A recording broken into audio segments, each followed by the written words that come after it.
Now, I want to bring in Kevin O'Leary. Good morning, Kevin. We're going to do something different this morning. I'm calling this the Ask Kevin segment.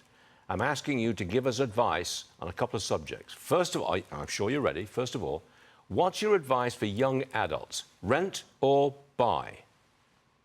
Rent. Start by renting until you start a family, and keep it small, 1,500 feet or less if you've got the average salary of $70,000 annually.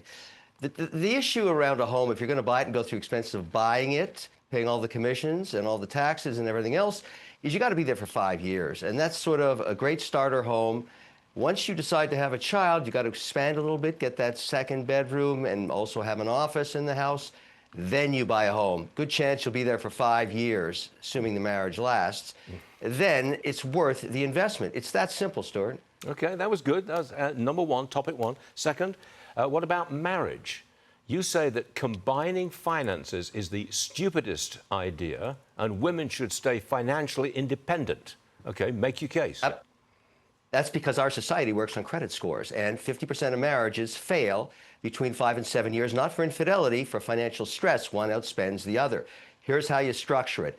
Each gets their own credit card and never puts that online, and it remains in their name, and you pay the balance off every month. Even if the balance is $200, keep paying it off as that credit score goes towards 700 and above. There's a third card, which is joint held. That goes online everywhere, and that's the card that you each contribute to from your salaries. But you make sure the limit on that is $2,500 if you're both making $70K. That way, if there's fraud online, and I'm talking about all the online services, Amazon, Netflix, you name it, it's on that joint card, and you monitor it every day because it will tell you when it's being hit with a charge, but max it out at $2,500. That way, you watch each other's spending, and when you get hit with fraud, the max is $2,500, and pay it down every single month. If you don't, you're making money from me because I invest in all the credit cards, because if you're stupid enough to keep a balance at 23%, you deserve to pay me. Whoa, strong stuff. One more for you. You, I believe, are a strategic investor in BitZero Holdings. They started trading on the Canadian exchange. What's this about them having one of the lowest crypto mining costs in the industry? Well, it's not really a Bitcoin mining company. They're just using that to get interim revenue. This company is a power, permit, and land company. What they've done is search the globe, looking for the lowest cost of power, sustainable electric power, some nuclear power, sub 6 cents a kilowatt hour. And then, if it makes sense, you can mine Bitcoin on their land, or you can do Ethereum, you can do whatever you want, or you can build a data center.